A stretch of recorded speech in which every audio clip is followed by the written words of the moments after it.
And now it is my great honor to introduce the speaker for today's Fred Kavli Innovations in Chemistry lecture. Professor Emily Carter is the founding director of the Andlinger Center for Energy and the Environment at Princeton University and the Gerhard R. Andlinger Professor in Energy and the Environment, as well as Professor of Mechanical and Aerospace Engineering and Applied and Computational Mathematics. Her current research is focused entirely on enabling discovery and design of molecules and materials for sustainable energy, including converting sunlight to electricity and fuels, providing clean electricity for solid oxide fuel cells, clean and efficient combustion of biofuels, optimizing lightweight metal alloys for fuel-efficient vehicles, and characterizing hydrogen isotope incorporation into plasma-facing components of fusion reactors. It is my great honor to welcome Emily for the Fred Kavli Innovations in Chemistry lecture as she discusses quantum solutions for a sustainable energy future. As she says, the current energy landscape is unsustainable.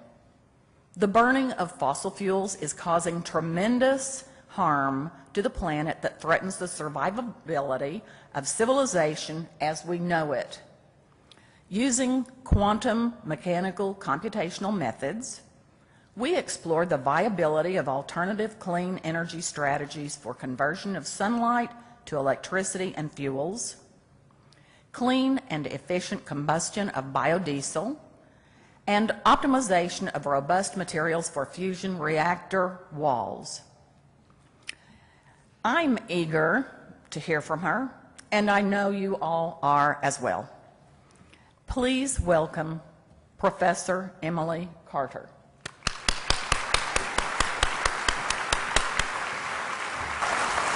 Thank you. Well, I have to start by thanking the ACS and the Kavli Foundation and the selection committee, particularly Kenny Mertz, who was the first one to contact me about whether I would be interested in accepting this honor, and of course the answer was yes. And I want to start by saying that I think everybody in this room has talent and skills to help solve the problems that we face. And it's only a question of whether or not you get excited about this particular area. But I think that there is something that all of us can do to really move the planet onto a sustainable path. And it's something that I care. Well, I've been spending the last decade thinking of nothing else, both in terms of my own research and what I teach, and in, as was mentioned, building a major initiative at Princeton in the area of energy and the environment. So as a physical chemist by training, I now live in the engineering school at Princeton, and I love it because I get to use the skills and insights that physical chemistry, theoretical chemistry, computational chemistry can bring to problems that change people's lives, that change the whole planet potentially. And that, it's just hard to think of anything more meaningful to work on. And so that's why I love it, and I want to share a bit of that work with you today. So that's why you see the title, Quantum Solutions for a Sustainable Energy Future. It's because, as you heard in the introduction, we really aren't living sustainably, but none of us wants to give up the lighting that we have here and the heat that we have and the way in which we live. And so we have to find another way to supply the energy rather than the way we are right now. And so that actually brings me, and so probably many of you have seen this, this energy flow diagram. It's actually something that's updated yearly by Lawrence Livermore National Lab. Notice the red arrow I'll be using instead of a pointer. On this side of this flow diagram are the sources of our energy. This is as of 2014. The size of the box gives you an idea of the proportion of that source. So the biggest box is oil, petroleum. You know, the second biggest box is, the next two biggest boxes are natural gas and coal. And so anyway, these all lead into either electricity generation up here, or oil is mostly used in transportation, of course, to create diesel and gasoline and jet fuel. And this, you could spend an entire talk just thinking about this entire way in which we use energy in this country. But the bottom line is that this provides the motivation for the work that I do and that the work that goes on in the center that I direct, and that is that over 80% of our energy is still coming from non-renewable fossil fuels, which undisputably, despite what some people say, warm the earth and clearly distort our international relations and threaten the global economy periodically.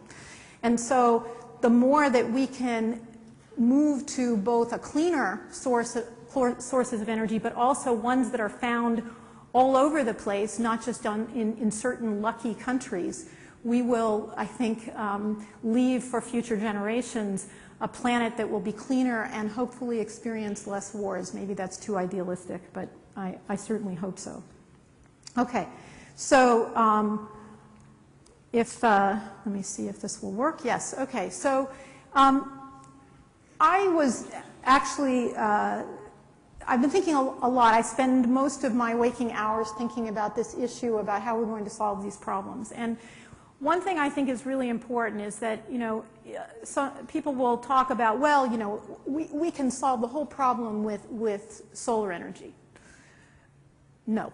Okay, that's not going to be the case. There are many reasons, just practical reasons, why that's very unlikely to be the case. And it's extremely important to realize that we actually need to try many, many different solutions and many, many different avenues of research to find the solutions that as a portfolio will actually get us onto that sustainable path. And in addition, it's not just important to think about a snapshot in time, because there are people that have said, oh, we have all the solutions we need, and so we should just be able to pull them off the shelf and all of a sudden shut down all our nuclear power plants and shut down, stop taking carbon atoms out of the ground, and we can live the life we've always led. That's not so. We have certain things that work well right now, and we should be taking advantage of those, and that's what I call the near-term solutions. But the bottom line is, and that's where all of you come into play, we have the opportunity to do the research and development that will lead to the solutions 10 years from now, 20 years from now, 30 years from now, 50 years from now.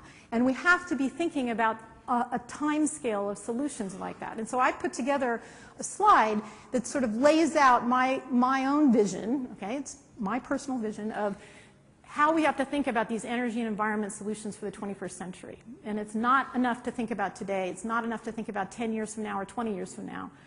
You have to think about the whole 21st century, really. And so, of course, that starts with energy efficiency.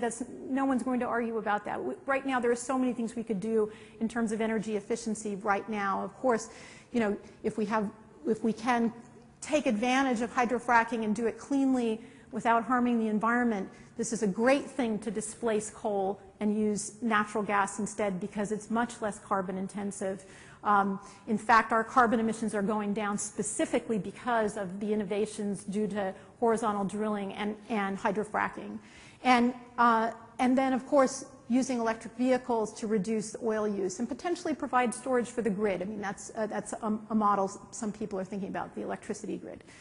But we also have to think in the medium term about really deploying on a large scale. We're getting there with wind, okay, but on a large scale deploying solar and being able to do it cheaply and more efficiently, and hopefully someday without subsidies. And then all of these other ones as well that are listed here. And there's a whole range of ones. Even further out are really en masse being able, this is a very daunting problem, you know, we can produce biofuels from algae, but not at a scale that, you know, is anywhere close to the level that we use oil. So how do we do this actually in a practical way?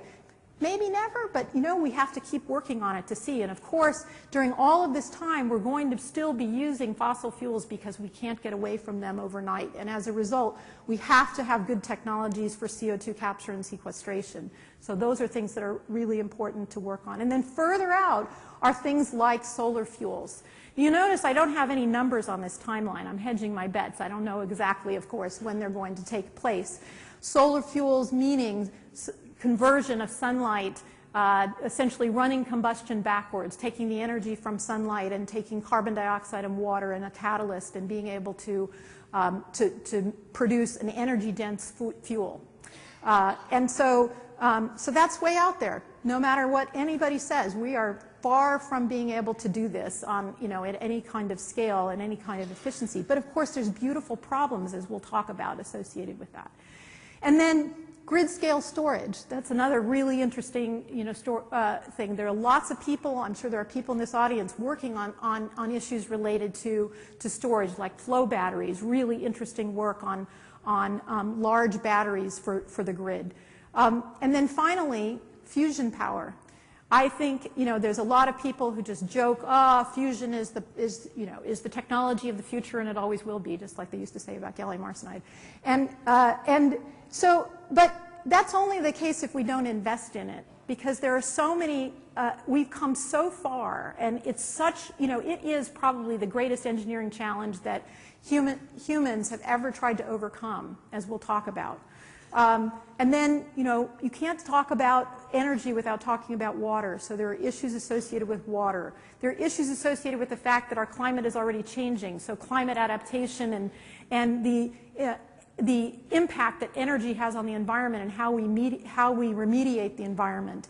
And then, of course, in fact, one has to be thinking about economics, policy, and behavior. And the reason I have all of these up here, because they don't all have to do with chemistry, is because these are all the areas in which we at the Andlinger Center at Princeton are working on, because you can't just work on just one problem.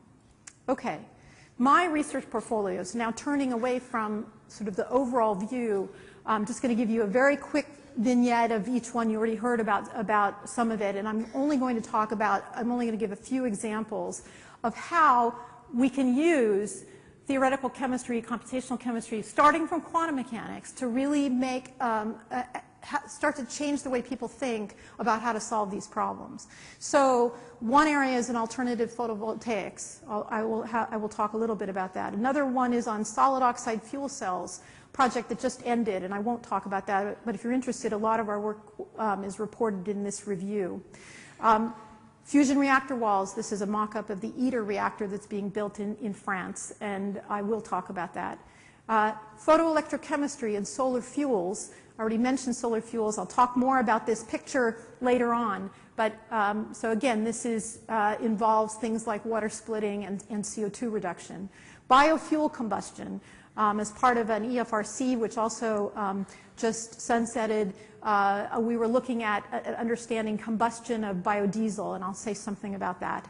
And then a new project that has started recently is looking at how we can use sunlight in contact with plasmonic nanoparticles to break chemical bonds, to do catalysis. So I'm going to talk about that a little bit. And then another area that we work on is on lightweight alloy design. If you can lighten the weight of vehicles substantially, then of course that improves their fuel efficiency. So I probably don't have to tell this audience. In fact, Rami gave a really great introduction about why computation. I mean, but I'll just give my own little perspective on it, because she wasn't talking about quantum mechanics, and so I have to talk about quantum mechanics. So, you know, lab measurements are ultimately the arbiter of truth. I am married to an experimentalist, and I fully believe that. Okay, so lab measurements provide an incomplete picture. Here's a picture of a flame. Here's a picture of an oxidizing piece of iron. And the fact is that the processes involved are so complicated that you absolutely have to end up relying on computation and models to be able to understand what's really going on. So you can fill in information gaps and then offer interpretations of what's really going on in this flame and suggest new targets for example, preventing the rusting of iron. What physics to include? Well, I'm biased here. I think one should really aim for independence. I don't want to be fitting. And so for molecules and materials, basically, as we all know, the fundamental interactions are governed by the electron distribution, both their energy and their spatial distribution, and so that means you have to come back to quantum mechanics. And so the way I think about my research is that I start from a textbook. I start from quantum mechanics. That's not me. And you know, I have this governing equation, this Schrodinger equation, and the fact is that the Schrodinger equation is a beautiful equation, but it's too hard to solve exactly for any interesting problem. Okay, and so what one does is in fact come up with, using mathematics, using applied mathematics, you write pencil and paper, you write down some equations that you hope don't do violence to the physics, but make that problem tractable. And then you write a computer code based on what you've derived with pencil and paper, and then you stick that on a computer and you start to do beautiful computational experiments. And so this is just an example I'll come back to later, having to do with doping of hematite for photocatalysis. And this shows you something about the electron distribution, and this shows you something about the energy distribution. And that's what you get out of the quantum mechanics. You also get forces on the atoms directly from the quantum mechanics, and you get energies so that you can predict dynamics and structure. And then you can predict materials properties or molecular properties. So that's how we do what we do. And we have developed a lot of techniques. I'm going to tell you about some of them. One is and there are lots of people who work in this area. We have a whole community of people that are working on ways to take accurate many electron wave function methods and make them tractable, make them scale at a level with size, with number of atoms that makes it so that you can treat larger and larger systems. And we do that using so-called local correlation methods. So we developed those methods in something we call Tiger CI. There's the Princeton Tigers, I'm sorry. Anyway, then we move to the condensed phase, and we go completely the other way to something which is less accurate, but we have shown we can treat, you know, routinely do interesting science with tens of thousands of atoms. This local correlation method we can only do of the order of 50 atoms, really accurately 50 heavy atoms. With this we can do tens of thousands, hundreds of thousands of atoms, and even we've done, you know, muscle building 1 million atom simulation just to brag, you know, with what's called orbital free density functional theory. And we can use this to study solids and liquids. It's not perfect by any stretch of the imagination. It's not fully general. Works really well for light metals, and I will give you an example where that's important, actually related to fusion. And then another area that our group has worked in for a long time, as well, you know, as these areas, is an area that actually combines the best of both wave function theory and density functional theory, the so-called embedded correlated wave function theory. And we can use that to essentially refine the solutions you get out of density functional theory, which many people in this audience are familiar with and use. And that theory, though, has problems because not the exact theory is, of course, perfect and beautiful, but you have to make approximations to do anything with it. And those approximations end up having trouble describing things like charge transfer, which, of course, we care about because we want to be looking at photoelectrochemistry for energy conversion, for example. We also take our quantum mechanics and use it to carry out dynamics. You'll see an example of that, kinetics and thermodynamics. And you'll see some examples of that. And then I won't talk about this, but we'd worked quite some time. We had some of the first examples of having essentially coupling between quantum mechanics and continuum solid mechanics, multi-scale with feedback to describe mechanical properties of materials. But I won't talk about that. So now let's move to energy, and we're going to think about these various issues. So here I've got corn and I've got biomass, and I'm going to put big X's through them because they're not the answer. We can argue about it if you like. Here's algae. Here's a desert plant, Camelina. I don't know, that either of these will be the answer, but the fact is that at least they're not competing with other uses. And so one of the things that we look at are the fatty acid methyl esters that come out of algae, namely that form biodiesel. And here's an example actually from my colleague Ed Law's lab. He's right down the hall from my research group. And I love this picture, not only because it's pretty, but because it illustrates a very important point about the promise of biodiesel. Over here, where this arrow is, you see, it's an incredibly beautiful experiment because it's so simple. It's a flame, and he puts a coffee filter down underneath, and he collects the soot, okay? And so here what you have is pure diesel. And any of you that are here from Europe or Asia, where diesel is the most common transportation fuel, you're used to seeing that soot. And so what's really interesting is that as you go from this flame over, what's happening is you're blending in 10% biodiesel, 20% biodiesel, and here's pure biodiesel. And what you see is that you have much less soot. So it's a great thing potentially for cleaning up the air, but just air pollution, as well as being a sustainable fuel where you're recycling CO2. So the promise of biodiesel is in fact what led us to want to be interested in working with him to help them understand what's going on in this flame in terms of the thermochemical kinetics. But those biodiesel molecules are really quite big. They have of the order of 20 carbon atoms in them and oxygen atoms as well. And so these very accurate techniques that you need to be able to calculate thermochemical kinetics to the level of about a kilocalorie per mole accuracy or less error requires that we find a way to change our algorithms to be able to scale better. And so this is just a boring plot of time versus number of carbon atoms in alkanes and showing different algorithms, but showing that we can get up to 50 carbon atoms with this method. And so we can treat things like this real biodiesel fuel and actually tell Ed Law how easy these things will pyrolyze and how easy hydrogen abstraction will be. And so this is the kind of thing we can do now with quantum mechanics in terms of fuels. So now I want to turn to electricity. I'll come back to fuels again later. You know, the requisite picture of a solar panel and wind. And wind turbines. They have their problems, okay, and I don't really have time, nor do I want to talk about these particular plots, except to point out that both of these, of course, are intermittent sources of power because you don't get power when the sun doesn't shine or the wind isn't blowing. And so you still have to think about how are we going to get baseload power? How are we going to get power that's sort of the most of the power is going to come from some constant source. Right now that comes from fossil fuels, and I hope someday it comes from fusion.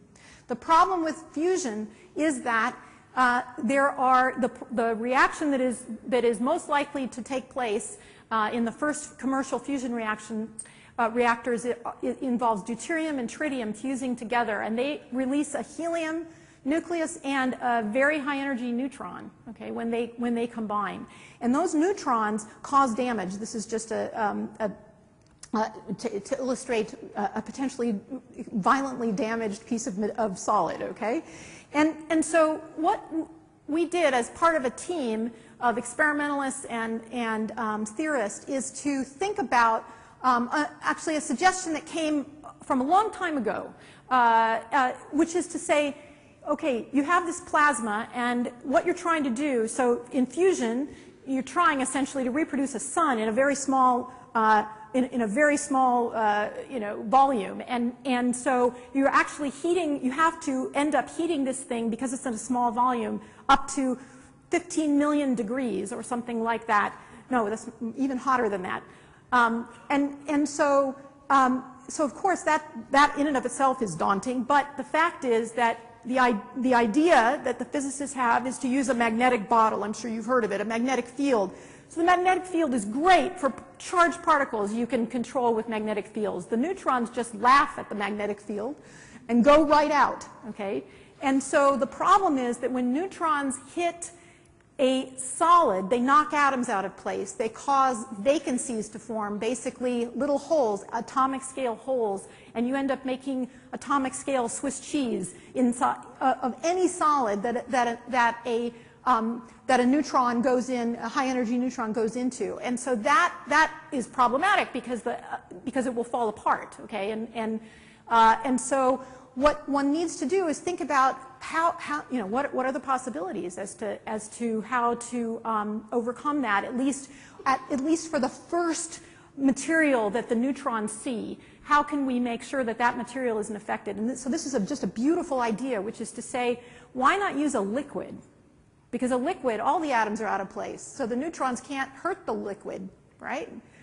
Well, what kind of liquid could you possibly use that could survive? I mean, you're not going to use water, it's going to boil. So the idea was suggested that maybe we could use a liquid metal. And in particular, you know, as chemists who've worked in laboratories, you'll probably freak out by this, but the idea that was proposed was to use liquid lithium, okay? Now, if you have a vacuum, you're okay, you can pump out the water, so there will not be a problem.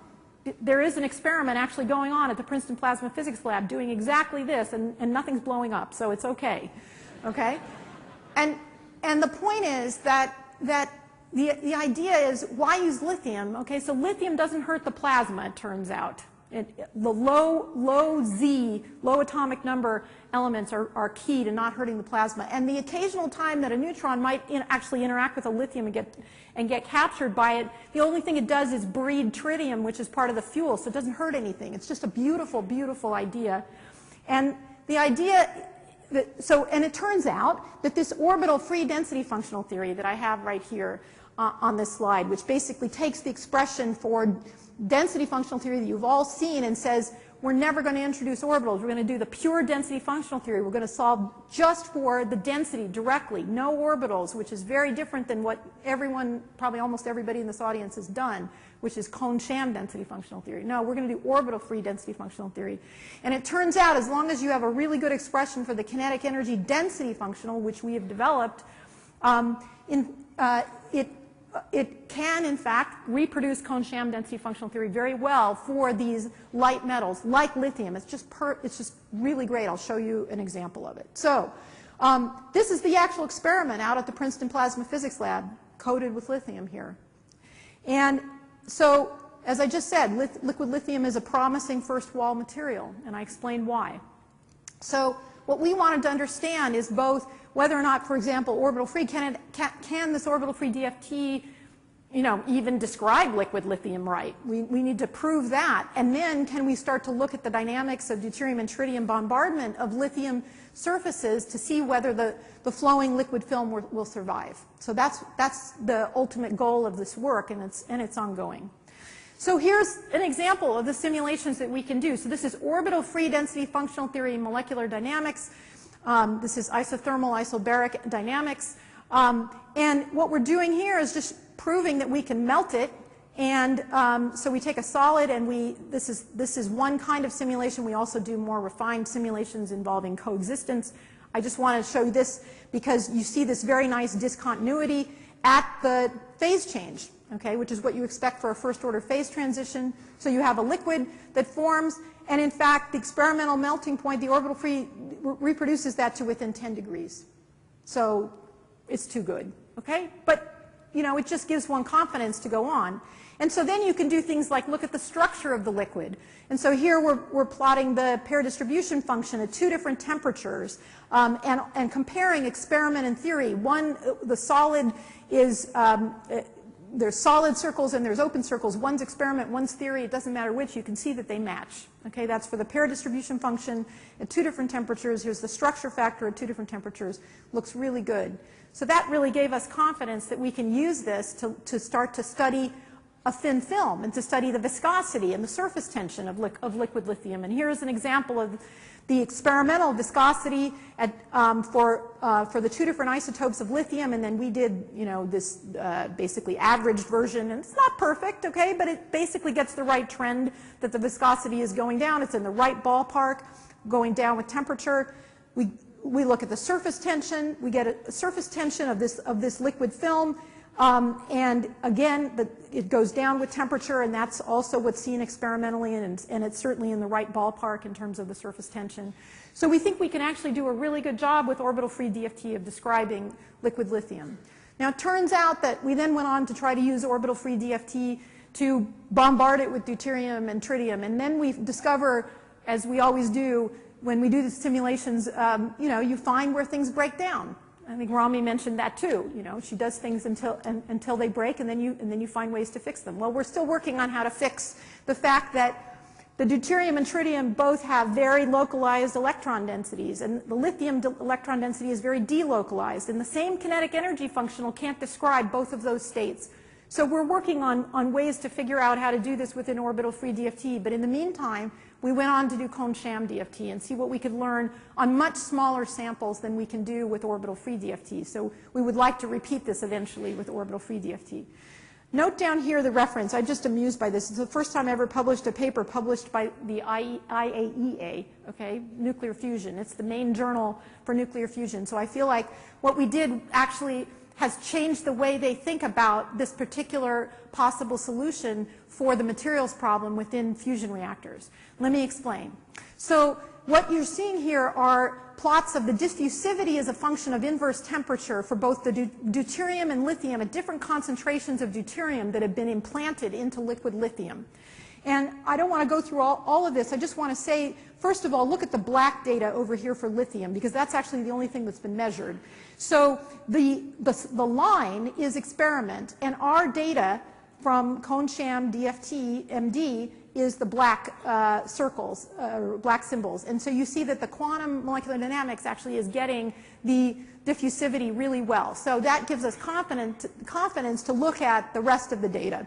And basically, what you can see is that the diffusivities are varying by orders of magnitude when you, in fact, go to lower temperature.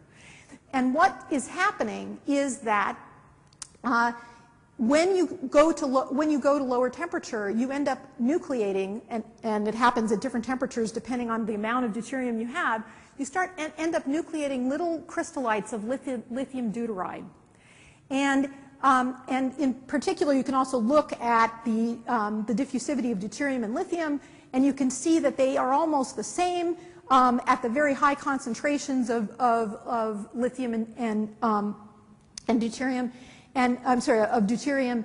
And so that really suggested that maybe, there's chemical bonding going on, and this is just to show you one example of a trajectory, looking at the fact that, as time goes on in this trajectory, you have some short distances that can correspond to these lithium deuteride bonds, and then, there can be fluctuations away from that, but it comes back. But the point is that at high exposures to deuterium and at temperatures below the melting point of lithium deuteride, not surprisingly for any of you that know material science, you start to nucleate lithium deuteride, solid lithium deuteride in liquid lithium, and we have lots of evidence for that structurally. And so that's actually really interesting because it suggests that one design principle that may help the robustness of the wall, because lithium, in fact, can, by itself was shown to not be good enough. It can't operate at high enough temperatures because it starts to evaporate, okay? So that's not good. But in fact, what we showed, and so people are starting to think about testing this experimentally, is if you keep the deuterium concentration high enough and make more of this lithium deuteride, the walls should survive to much higher temperatures. So that's an example of how we use quantum mechanics to suggest new engineering principles that can be used, hopefully, to solve these problems. Okay, so where is, next slide, there we go. Okay, so I want to turn now from fusion to thinking about solar energy conversion. And I'm going to talk about both solar energy conversion to electricity and also to fuels. And I want to just make sure everybody in the audience understands the fundamental processes that are involved in that. So the first step is that what I have shown here is a band diagram, which, since we're all chemists, we should have seen this in freshman chemistry, but I just want to make sure that everybody understands that when in a material, you have a bunch of energy levels that are all very close together, and so the valence electrons live at this energy, and then there's a bunch of empty, if you have the material in the dark and it's cold, then in fact, all these states up here are empty, and there's a whole bunch of areas in here, this is beautiful quantum mechanics, that is forbidden, okay? There are no states in this band gap. And so, in fact, this is what the energy distribution in a semiconductor looks like. or an insulator. And so you can have a photon that comes in, shines light on that semiconductor, and what it does is it excites an electron up to the conduction band, leaving behind a hole, a positive charge, in the valence band. And then those guys, that's not enough. Okay, one thing that could happen is that it could just relax back and release the photon, and that's useless. And so what you need is that the electron and hole can separate easily. You want them to live, that electron hole pair to live long enough that they can separate, and then they can transport through the material and then produce current in that way. And so, first of all, the photon energy has to be larger than the gap. That's obvious, I think, to all of us. And power is current times voltage. And so it turns out that the maximum power for what's called a single junction photovoltaic, which just means one material that's absorbing light, happens when you have visible light. That gives you the maximum open circuit voltage, and you have and you want the maximum current, the short circuit current, and that is driven by whether or not you have a really pure material. Okay, and that's why actually crystalline silicon is expensive to produce, and you have to get it extremely pure because of the traps that can basically trap the charge carriers. That's a huge problem. Okay, you know, people are working on all sorts of different photovoltaic materials. We started working on this one because someone at DuPont suggested that they were interested in it, and I thought it was a very cool kind of material. And this is copper zinc tin sulfide, or you can also alloy in selenium to substitute for the sulfur. And the cool thing about it is it has exactly the kind of gap, a tunable gap that you would like in the right region. The optimal gap is actually around 1.5 eV to get the maximum power out of a single junction cell. It's also made of cheap elements, so there's nothing expensive here. The best thing too is that it can be solution processed, so you don't need any expensive manufacturing technique. So that's all the good news. Okay? The bad news is that it's only about as good in terms of efficiency. This is incident photon conversion efficiency. It's only about as efficient as organic solar cells right now, and that's just not good enough. Okay? For those of you that are all excited about the perovskites, you know, I think they're very exciting. It'd be nice if they lasted longer than a few hours. So we can argue about that if you like. Anyway, so the problem with this material, though, is that it has a very narrow stability region in its phase diagram. It turns out these two states, kestrite and stannite, this is the preferred one in terms of its band gap. And they are only different by essentially where the zinc and copper are on the lattice, and so they switch positions a lot. They have very similar energies. Even the wurtzite has a similar energy, even though it has a very different structure. And so something we did recently was to suggest that you could actually stabilize this preferred phase by templating it onto a zinc sulfide substrate. So that's one thing that is a possible strategy to improve its efficiency. However, it has a low open circuit voltage, and so the question is whether this copper-zinc sublattice disorder that's mixing up of the copper and zinc in the kestrite, does that cause the low open circuit voltage? And so, so my postdoc, Kwang Yu, he put together he took DFT data that we had generated and basically fit a cluster expansion Hamiltonian that allowed us then to treat much bigger systems. And so then he did a Monte Carlo simulation of the order-disorder transition in these materials. And then he looked at order parameters associated with how ordered the copper-zinc sublattice is versus the copper-tin sublattice as a function of temperature. And what you see is that in both sets of these planes, there is significant disorder when you get above 500 K.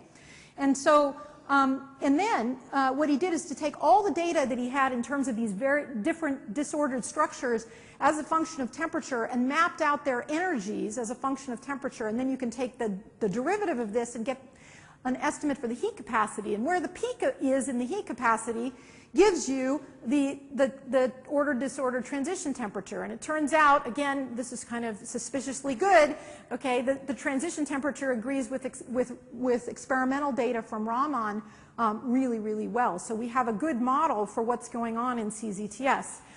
Taking those structures, then, you can go back and compute the band gap of a whole range of those structures as a function of temperature.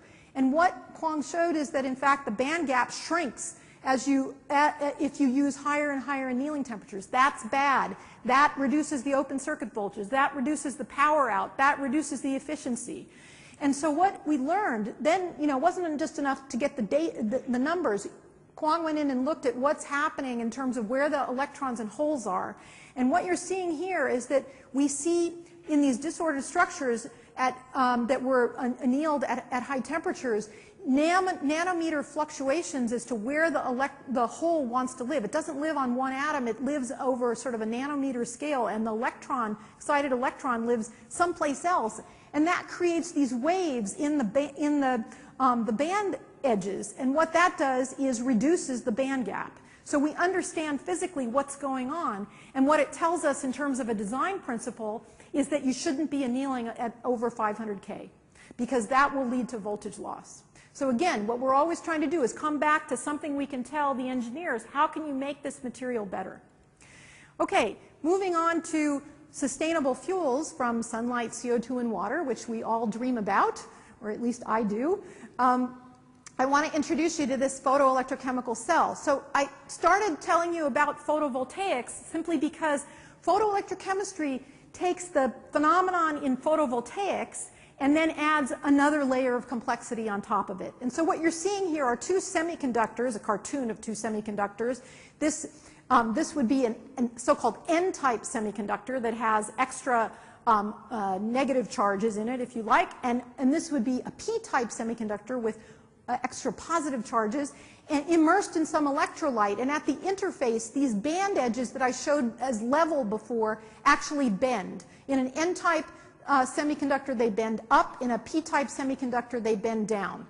So that's what these pictures mean. Now I come in with my sunlight, I make my electron and hole pair, and what happens is the holes see that they can move down in energy. Okay, so this is energy, and for holes, moving this way is down in energy. They drift over to the interface, where they can do chemistry, potentially. They can potentially strip electrons off of water and make oxygen. This is the hard part of water splitting. And so this is something we wanted to focus on. In addition, on the cathode side, you can have a semiconductor. I'm not going to talk about this. There was a talk by my student, Martina Lesio, yesterday, and there'll be a talk by my postdoc, Tom Senfley, on Wednesday, on the work we're doing looking at understanding the chemistry of photoexcited electrons that now can drift this way. They drift down to the interface, and they can reduce carbon dioxide to methanol, for example, or to something else, but you'd like it to be methanol because that's a liquid that can actually be converted into gasoline using zeolite catalysis. And so this is the dream. We need very efficient materials here. We need materials that can do everything a solar cell can do and more. They've got to do the photocatalysis. So you've got to have the right band gap, you have to have the right transport mechanism, and you have to be able to do this catalysis at the interface. No wonder we don't have these things, and why it's so far out on my list of my portfolio of solutions, because that's a lot to optimize. It requires, at the very least, forgetting about kinetics for a second, it requires thermodynamically that the electrons here live, for the electrons that are going to do CO2 reduction, live at an energy that's above the reaction-free energy. So whatever the energy is, we have to be able to compute that, and we've developed methods to get at those values to be able to have enough energy just thermodynamically to do the chemistry. If that electron lives at an energy that's too low, forget it. You don't even want to try. And the same thing for the hole. The hole has to live at an energy that straddles, that is below the oxidation potential for water. Okay, so this is just another constraint that one has to think about. So we've looked at a large variety of transition metal oxides. I chose this one just because it's a recent one that we've looked at. This is the work of my former student, Nima Aladoost. And so what we were interested in is thinking about nickel oxide. It turns out it's being used in a lot of different applications. It's inexpensive. It's a so-called charge transfer insulator. It has optimal conduction band edge, that's what CBE is, conduction band edge placement for several reduction reactions, and it can be alloyed with other oxides. The bad news is that its band gap is too high. Remember I said the optimal band gap was for photovoltaics was 1.5 EV. For photocatalysis, it's more like 2 EV. Okay, but still 4 EV is way too big. That's even worse than titania, okay? And why I say titania is bad is because they're basically absorbing in the UV. Why is that bad? Because that means you're absorbing only a couple % of the whole solar spectrum. And so that puts an upper limit on your efficiency if that's all the light you're absorbing. So you don't want too high a band gap. And so what has to happen is you have to figure out a way to move that band gap down into the visible. And so we've done a lot of work related to that on different transition metal oxides. This is a dye-sensitized solar cell, is another application for nickel oxide that we were also interested in. So we want to decrease that band gap. We want to improve the photocurrent in dye-sensitized solar cells. We want to preserve these favorable properties and avoid, as we alloy, because that's how we're going to go about doing this, any sort of deep traps that might form that'll mess up that transport. And so we've decided to look, we looked at a number of different things, but one of the ones we found worked very well is you know, my favorite element these days, lithium. Lithium oxide, you know, keeps the nickel oxide p-type, which it is naturally, and that's also a good thing. And it turns out it's known you can get up to very high concentrations of lithium oxide into nickel oxide. And so what we did a couple years ago is to look at, these are pictures of where the electrons live, the so-called density of states. So there's an energy scale along here. Everything on this side is occupied states, and everything up here is unoccupied states. The only thing you need to look at is the arrows. The arrows are telling you the size of the band gap. And this is pure nickel oxide at the top. And then this is different amounts of lithium that's been alloyed into it. And what you can see is that the band gap has shrunk. In fact, it shrinks by about 1.5 EV, definitely down into the visible, while preserving the characters that we know we need in order to get long electron hole pair lifetimes. And what's nice is that, in fact, I have it shown here, but these band gaps still preserve the positions that are good for photocatalysis, and the band edges are at a place that can, in fact, split water and produce methanol. So we haven't proved that it can do it, but in fact, it could be used also in this dye-sensitized solar cell example. I'm not going to talk about that because I didn't introduce it in detail. But in addition to having the right band gap, you have to worry about the conductivity, because that's the first thing, is just the absorption of light. But then I have to worry about transport. And so, in fact, what NEMA did was to take quantum mechanics calculations of rates of transport of holes in this material, because they're the majority carrier. And what he looked at, he did a kinetic Monte Carlo simulation to get out the mobility of these holes. Now it turns out that the mobility does go down when you alloy it. But because if you put in 12.5%, which you can easily get in to nickel oxide, by putting that much in, you increase the number of holes that you make. You get one for each lithium that you put in, 100 times higher than pure nickel oxide. And the conductivity is the product of the carrier concentration and the mobility. So this is going to increase by so doing, you're going to increase the whole conductivity in nickel oxide by a factor of 25. So this is a prediction. We're hoping that someone will test this. I'll give you another example of doping to improve efficiency, not on the p-type side, but on the n-type side. This is n-type hematite, and this shows essentially some very old data about photoconductivity and doping in either group 4 elements. And what you can see is the thing that works best is silicon, and the thing that works least well for improving the conductivity is titanium. And we wanted to understand why. And so my student Pei-Lin Liao was the lead on this work, basically looking at titanium versus silicon and other elements as well.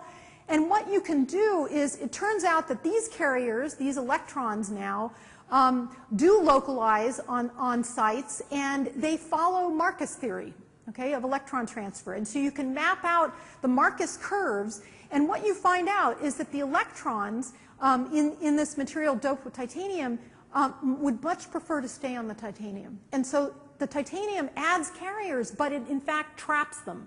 And so that explains why this is such, has such poor photoconductivity. On the other hand, silicon, we find, does the opposite. We have a completely reversed Marcus curve so that the electron wants to live, doesn't want to live on the silicon, wants to stay on the iron sublattice where it can, in fact, move easily. And so we came up with a design principle. Again, we can explain it. I don't have time to go into the details, but you can read the paper. And the point is that what we showed is that if you use a more covalent oxide, that in fact makes it such that the electron would have to go into essentially an antibonding orbital, and that's bad, and that's what raises this energy. And so you can increase the conductivity by increasing the carriers without trapping by using a covalent oxide. We also then, after you go and you look at band gap engineering, doping to improve transport, then you have to also look at the actual chemistry. And so this is work we did several years ago, looking at water oxidation, basically all the way to produce O2, on hematite, which is being used in a number of laboratories around the world. And we doped in a lot of different dopants and came up with what's called a volcano plot in catalysis. And the peak of the plot is supposed to tell you what's the best in terms of the catalyst. And we predicted that cobalt and nickel would be better for essentially reducing the barriers. And about the same time, there was experimental confirmation that came out showing that nickel, in fact, doped into hematite does improve the water oxidation. So this is the kind of thing we can do now. And in the last couple of minutes, what I want to do is talk very briefly about another kind of very cool solar energy conversion. And that is to take sunlight, visible light, shine it on metal nanoparticles, and produce these so-called plasmons. Many of you know about them. They're basically collective excitations of the valence electrons, and the surface plasmons actually can decay to produce electron hole pairs, just like you get in a semiconductor, but these are with metal nanoparticles. And Naomi Hallis's group what is really the pioneer experimentally doing this kind of work, showing that you can get photodissociation through this new mechanism of photoelectrocatalysis, and we collaborated with them using our technique, embedded correlated wave function theory, that can describe the charge transfer right. And what she showed, these on-off plots of lasers are just showing you that you can dissociate, in this case, hydrogen only when the laser is on, showing that this photocatalysis is actually working. This is on gold nanoparticles, and we use this embedded correlated wave function theory, but because I'm running out of time, I'm not going to tell you about it. I'm just going to go and show you a couple of examples. This is an example that we published now several years ago that shows that you can actually identify on gold, the work that was done originally was for gold nanoparticles, that on gold there's discrete charge transfer excited states that have reduced barriers associated with them that can explain this chemistry of being able to use these hot electrons to dissociate hydrogen on gold. Hydrogen doesn't want to, says boo to gold. It doesn't dissociate on gold without being in this particular situation of the nanoparticles with the visible light. Very recently, and this was actually discussed this morning by my postdoc Caroline Crowder in a talk, we have been looking at aluminum nanoparticles. And it turns out that aluminum nanoparticles that the Hallis group has been looking at show another kind of very rich chemistry that doesn't just involve plasmon excitations, but interband excitations. And it turns out that you get a very different set of states. Because of the nearly free electron-like character of aluminum, you end up with a lot of states, dense manifold of excited states, that can eventually, we don't understand the full mechanism yet, but can eventually probably explain what's happening in terms of how you get over these barriers. So this is a promising non-thermal means to essentially dissociate hydrogen and other molecules to do photocatalysis. So in conclusion, I tried to show you how we can use techniques that we've developed in our group and techniques that we also readily borrow from others. The local correlated wave function theory that we have been developing over many years to look at biofuel combustion, thermochemistry, and kinetics, and basically getting some new insights into the burning of biodiesel. And I gave you the example of using this orbital free density functional theory that is so much faster than cone sham, orders of magnitude faster than cone sham MD, and doing MD of liquid lithium, and it's described very well. We used cone sham density functional theory MD to essentially show that you're making solid lithium deuteride nuclei that will help improve the reactor temperature, operating temperature that could be used if we use this liquid wall. I talked about CZTS synthesis optimization. I talked about how we can alloy and dope transition metal oxides to improve all the properties you need to get to an efficient catalyst. And then I talked about this latest idea of using plasmons to essentially lower the barriers for photocatalysis. And so with that, I want to stop and say that, you know, this work, I mean, one of the beautiful things about doing science is that you get to work with people that really care about science and about learning and about understanding. And I've had the distinct pleasure of working with so many fantastic students and postdocs, some of whom are listed here. I urge you to go to the 2 remaining talks that my group is giving. Kwang Yu is giving a talk I'm shamelessly advertising tomorrow about our embedding theory if you want to learn more about that, and Tom Senfley about our CO2 reduction catalysis. Both are, I assure you, are going to be great talks. And I have to thank the funding agencies that have made this work possible, in addition to the fantastic students and postdocs I've had the pleasure of being able to work with. And I thank you for your attention.